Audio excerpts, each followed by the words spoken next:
Okay. Welcome everyone to the propaganda podcast for moral economy. We're here interviewing Spirit Child. He was at the Democratic Confederalism Conference. He had a workshop on arts, culture, and revolution. Yeah, yeah. I unfortunately couldn't take part of it, but after the day you gave a presentation, you spoke a little bit about the philosophy behind it, the relation between art, culture, and revolution and politics. I think everyone enjoyed the show that you guys had after. It was you had everyone. I mean, I was vibing. I was dancing there. I was Cool. That's I was singing along. Even if no one was next to me, I was still doing it. cool. It was cool. It was good. And Mhm. and I mean, part of the reason we wanted to interview you is because that's something that I think is not spoken about. This idea that with revolution comes a rebirth of culture, a rebirth of values, and so I wanted to know your thoughts about that and yeah, how Yeah, that ties in and yeah, that kind of yeah. stuff. Oh man, I want to speak to you like just straight. Yeah. And I think I'll start like just the last message that I heard. I was a little, I'll be honest, and just because I'm a revolutionary, I was a little disappointed from the communique. I know it's an old communique from Ocalan, but it talked about the intellectual and scientific task. Then he went to the moral task, and I was kind of really at the edge of my seat waiting for the artistic task, And I think a lot of us always neglect and forget how valuable the art is, how it's inspirational. In our workshop, we talked about not only does it reignite the imagination, it is the soul of our revolution. It is the way that we translate politics and articulate to our people in an everyday accessible form. And hip hop is one way to do that. And yeah, I mean, we just live by what we do and breathe. But I was really like, ah, and I think it's a criticism for like our movement in general. I've been doing this for a while, and I remember fighting in the states to get on stage for a big anti-war protest and saying, look, like we need to have representation of not just our communities at this platform, but also like the culture that we reflect and represent. And that is how we get our energy going. Right. I mean, if you think of South Africa, the toy toy with the dancing, that's how people Right. got their blood going, but they're also training. When we talked about a little bit earlier, like you can have like at least a breakdown of a dissertation and a rhyme. Not really so much a dissertation, you're right, but you can still have a 5 minute Immortal Technique song and be like, yo, the prison industrial complex. Let's break down these terminologies and things. And I think people just neglect that because we wanna take these ideas and translate them. I think that's the responsibility of art, in our society and in most civilizations. The art is what inspires everyone to keep it moving. The color, the hieroglyphics. You think of anything, the spoken word, the griots in West Africa. How we kept our vibration going through slavery and that whole triangle. I mean, this is how we not only feed ourselves but educate ourselves and like arm ourselves when we don't have much weaponry. Not only the intellect but also like what we reflect beyond that. The abstract sometimes, but it's really tangible to me because you can transform people Of through course. art. Yeah. I mean, something you did at the performance last night was, I mean, there was a language barrier. We had translators, and at the show, right? So for those of you that weren't at the conference, there were 7 languages that were being translated simultaneously. And of course, at the performance, I don't think there were, I I'm don't not think there sure. were, I hope I. yeah, I don't think so. I don't think so. So it was kind of difficult to connect in that way. Yeah. But one thing I saw you doing, and I saw it working to a big extent, to a large extent, that you're trying to get the crowd to join in, Mhm. and just the use. What I found interesting, the use of silence, the use of play at the same time, the Mhm. use of using your body to be an instrument, Mhm. and I find that great because we live in a culture where music is it's a commodity, right? Mhm. Mhm. And so I'm curious, how do you envision revolutionary arts Mhm. as a way to combat or not be at the margins Mhm. of society, as unfortunately, Mhm. it is Mhm. today. Yeah. Yeah.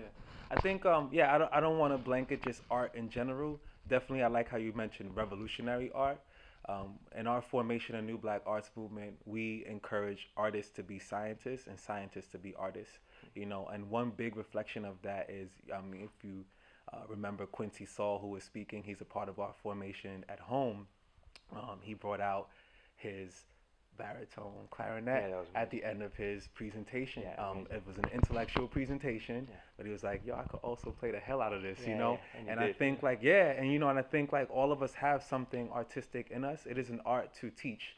It is an art to be an academic. The way you convey your message, if you can translate it in that way, that's an art. It's a skill to create your books and your essays and all that stuff and formulate it.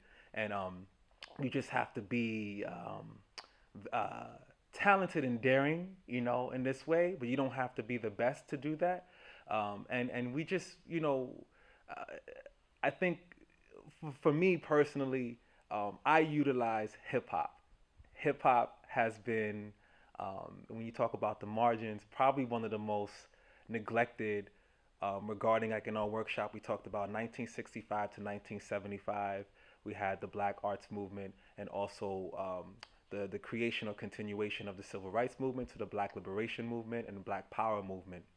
And hip hop started 1974. So when you look at the timeline and you think, okay, so the birth of hip hop is a child of struggle, a child of resistance. And hip hop is supposed to continue that legacy. But when you think of our elders in our community, just think about somebody who's been marching and singing "We Shall Overcome" and going out there and struggling, and then you have these kids coming across being like, "Yo, put hip hop, don't stop, don't push me, because I'm close to the edge." Kind of like, what's that jibber jabber stuff you talking about? And that's what happened a lot. There wasn't a lot of mentorship.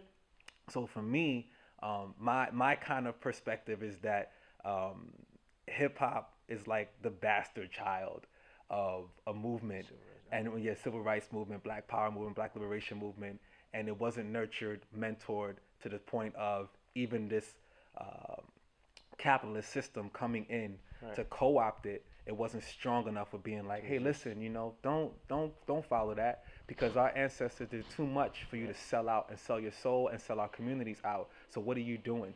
And not in a very like, you know, authoritarian adult way, but in a way of like, is that really what you want to do? And processing and having a conversation. Here we go. Yeah. Yeah, I got a lot. That makes me think of a lot more questions. Hip hop as the bastard child. I mean, you're right. I totally agree. It didn't have the the mother or the father culturally to tell her, look, this is the path. But I think we see early hip hop. It did, in a sense, still voice the struggles that it had, Mhm. and nowadays that's been mostly for a couple decades polluted. Um, I, I'm I'm just curious. Does your name come from this idea of being the birth of the civil rights? Yeah, Because it that's says spirit child, spirit right? child. Yeah, And then, actually, yeah, yeah. But my name came from my mother. My mother. I was looking for a different name, and I was in high school, and I was going through a transformative process. I was a little late as far as I'm concerned, but I got hooked on to the autobiography of Malcolm X. I had a really cool teacher, and then I was like, "Well, what am I writing? So I started writing things that were more meaningful, and I was struggling because I was presented with somebody who was like, "Oh, I'm going to sign you or give you a production contract," mm, and they said, "What's your name that we should put on the contract?" And nothing happened with this company, but it did for me transform my whole like being from then on, because I had to reflect like, what name do I want? And at the time, I had Billy the Kid or Billy Blast. I was like, I'm not that. That's not who I am. mm, Knowing that legacy and where that comes from, so I asked my mother. I said, "Well, do you have any suggestions?" And me, spiritually, actually, I practice Yoruba, which is a form within. It's an Afro indigenous slash Cuban wow, practice of Santeria. And you have that throughout the all of African peoples, right? The Akan in Ghana, you have Brazil, Candomblé. In the States, we have Santeria, right? Nigeria is Yoruba. And she was like, well, and not a lot of people know this, but when I was a kid, I was initiated into this practice. I neglected it like most kids do. Like Mm. they neglect their language, they neglect their culture and all that stuff because they want to assimilate, and look cool, and that's Right. not a cool thing to Right. be, very spiritual, whatever. And she was like, man, like since 13 years old, you became a priest, and I was like, uh huh. And she's like, and you have these things behind you, and you burn sage, and you blah blah. And she was like, naturally, you're a child of the spirit, so why don't you just call yourself that? And I was like, yeah, okay, I could see that. That's where I'm going. So yeah, I mean, I like So the connection with legacy beyond that, but yeah, my mother was like, I think it's real simple. Like yeah. this is who you are. And I think for me that name change, I wasn't really there completely spiritually, because even when I think of spirit as having good and bad, and spirit can also have spirits like drink and have a good time and all Mm. that stuff. So spirit doesn't really have a so much a divine, holy light. Spirit can be whatever it needs to be, and transform. So I like that fluidity, and I don't like to be confined. So I adopted that, and then with that name, I think over the years I've been more actually spiritual, and also more connected to that name and process. And what we did, and we talked about a new Black Arts Movement. We have another tenet called indigeneity, and we 7 generations behind, 7 generations ahead, revolutionary matriarchy, Mother Earth centeredness. So in these times, I'm like, yeah, that's a pretty spiritual Mm. revolutionary process. And we open with libations where we accredit the ancestors, and I do that everywhere. And I get a lot of shit for it sometimes in Europe because people look at me like, "What are you doing?" Because I'll bring sage on stage, and I didn't do it last night, which I think I was just a little like thrown off because I was trying to run to it. But I was like, "Damn, I should have like." Usually, I would call out the names of the ancestors, and even if they don't allow water, I'll just pretend and say, Ibaye or Ashe Presente to like political prisoners who have fallen. Mm. I didn't take that time for that because I was a little rushed, and I kind of regret that now talking about it Mm. with you. But Absolutely. normally I do that, Right. at home, on tour, and that's a way for me to continue that legacy that I hold dear. And also, there are different types of revolution. I mean, like I think we have to be careful that I also uh, I have to look a little deeper. But there was part of that communique because I'm reflecting right Mm. now was also talking about religion. And I think there Right. has to be a distinction between spirituality and religion. Sure. And I think people cannot neglect their spirituality, but you can definitely denounce the institutions of Of religion course. because of the history. But I think as intellectuals and people who talk and discuss these things, like we kind of make these statements, Blanket. and the Yeah. public hears that, and they're like, yeah, I have a really dear comrade and mentor of mine, Mama C, who's now in Tanzania. She's a Black Panther. She was her husband was exiled from Mm. Kansas City chapter. So we went out and visited them, and she has this really good story about like when she was a Panther, marks, and they were like boom, boom, boom, and saying like religion is the opiate Materialist. of the Yeah. masses and da da da, and she was like man, like I am a spiritual person, Yeah. and I So. took that whole to a different light. And if Mm. you see her, there's no doubt you're like, oh, Mama C, you are divine, you are a Yeah. Yeah. spiritual being. But she's a badass militant revolutionary, Yeah. So Absolutely. I think like people take that and separate Mm. it. So that's also part of the mission, like let's not divide Right. ourselves and our true selves with this process of revolution. So that to me is fascinating, and I know Andrew knows this as well because I'm a big thing for me is combining both the personal revolution and the political revolution, Mm-hmm. the social and the spiritual. That's something that I see generally speaking lacking. This Mm-hmm. emphasis of materialism, Marxism. Mm-hmm. I want to know your thoughts about this. How does the personal revolution inform the political and vice versa? How can they help each other? And what role does music play into that? Mm-hmm. That's a good. You got good questions. You just like boom boom. For me, for our process in a new Black Arts Movement, we and I invited people yesterday. I said if you're interested and you want to develop with us or build with us, we have a process of like developing revolutionaries. We believe that um, you can't be or you can't consider yourself or call yourself a revolutionary. This is from my mentors. If you're not growing other revolutionaries, Mm. and if you are truly growing other revolutionaries and community, that means you are sitting with individuals going through a process of ontological and ideological transformation. That is a very slow communal process.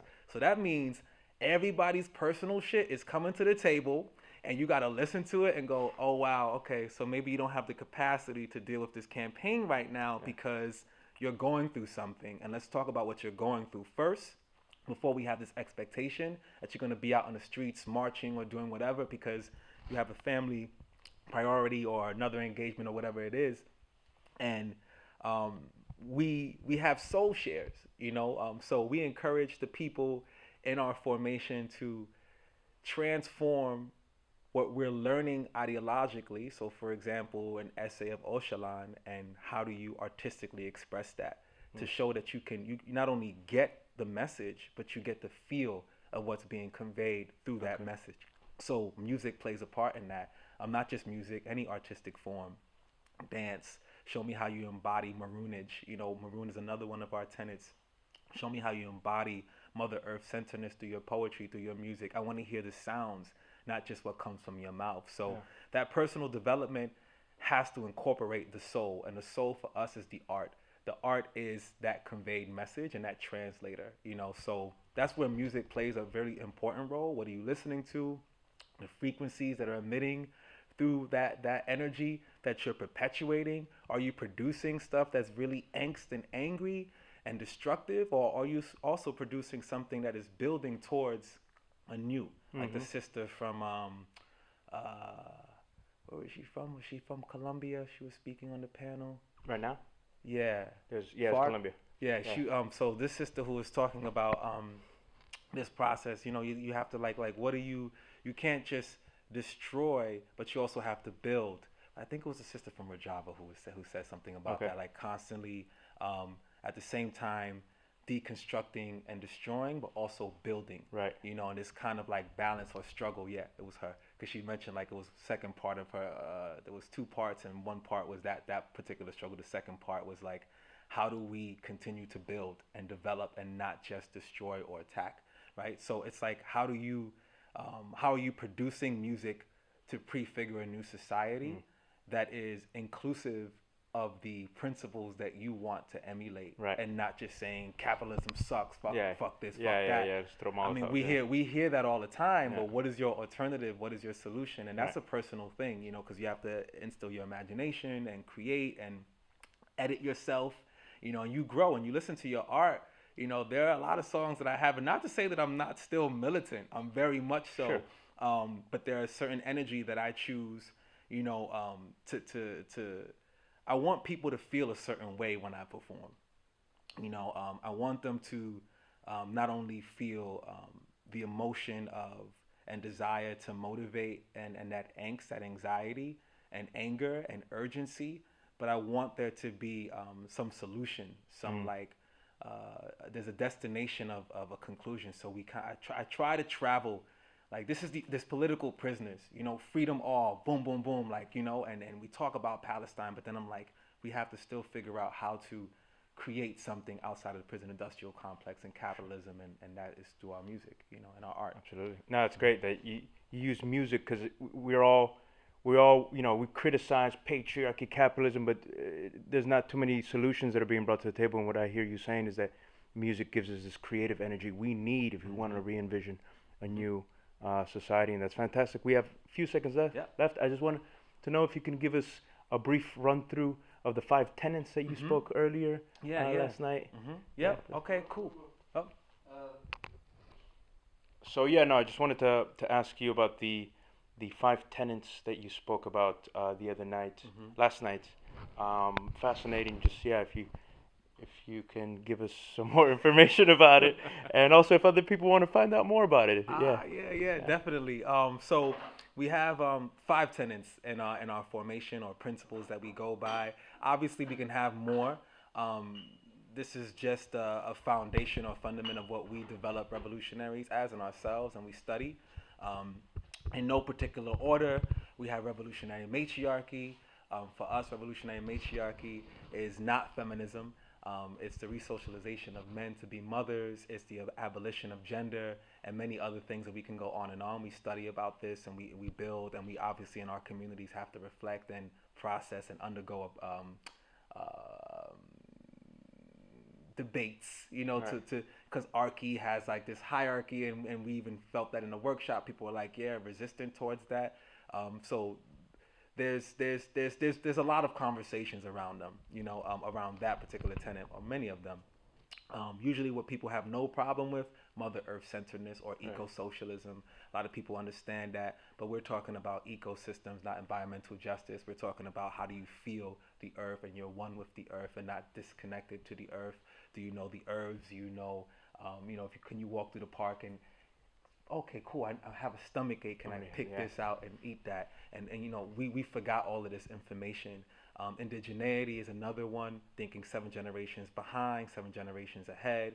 To me, those three kind of go hand in hand: evolutionary matriarchy, Mother Earth centeredness, and indigeneity. They're very connected. And then we have another tenet, maroon leadership. Maroon leadership, which I was really shocked and surprised that a lot of people here in Germany did not know the term maroon, which is cool. Um, but in Belgium, obviously, there's a connection because of the Netherlands and Suriname.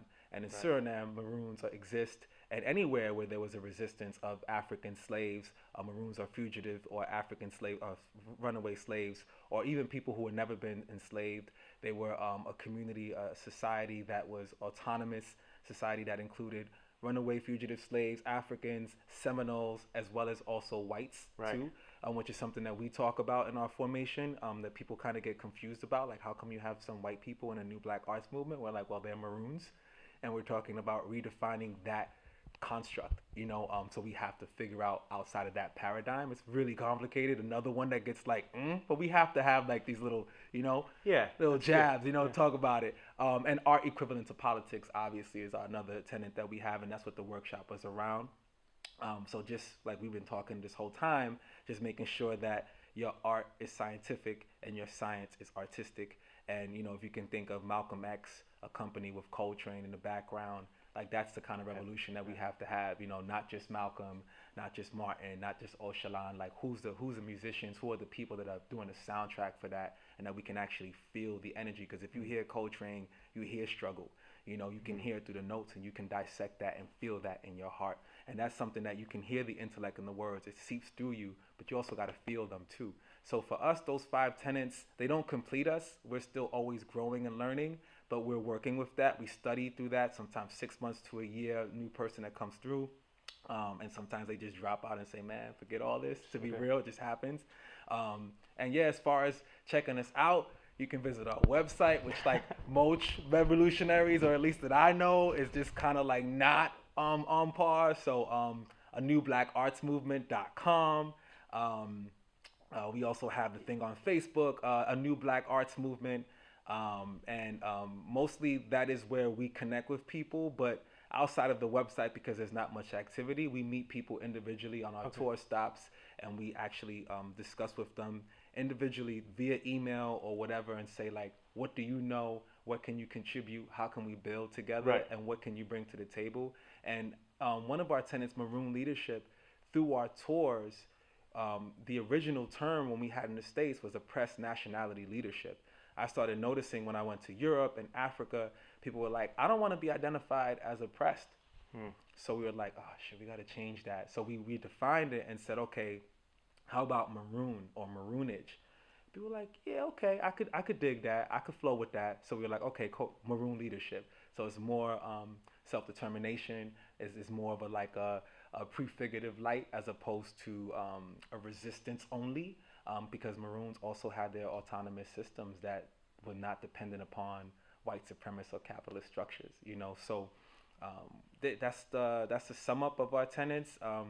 We always have dialogue with people. We're open to it. Sure. And yeah, we're around. Check us out wherever you can check us out. I mean, since we were talking about so much about the importance of art and politics, I think it would be appropriate we end with a freestyle. Ah, Could yeah, you give yeah, us? yeah. Okay, cool. So you want to freestyle? Or do you want me to just do something that I have? Do something whatever you want. Yeah, Oh, okay, yeah. okay. I could Because sometimes when beatbox. people say freestyle, they be like, freestyle, and some people do a written that is Yeah. free forming. But if Yeah. you want me to do a free freestyle, I could do a free freestyle. I could do something that's probably relevant to your thing as far as art politics, or I could just challenge myself and do something. You free. could even dance if you want, whatever you Well, want, all man. right. All right, cool. All right. So I'll do something on Maroon. If you want to beatbox, you could do Okay. that. That'd be good. Okay. Could lend a hand. Oh man, I'm on the spot. I'm shy.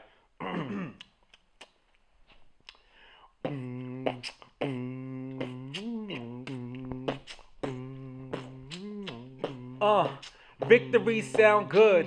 Even when it come, gotta watch the hood. From the pigs and the rats up to no good.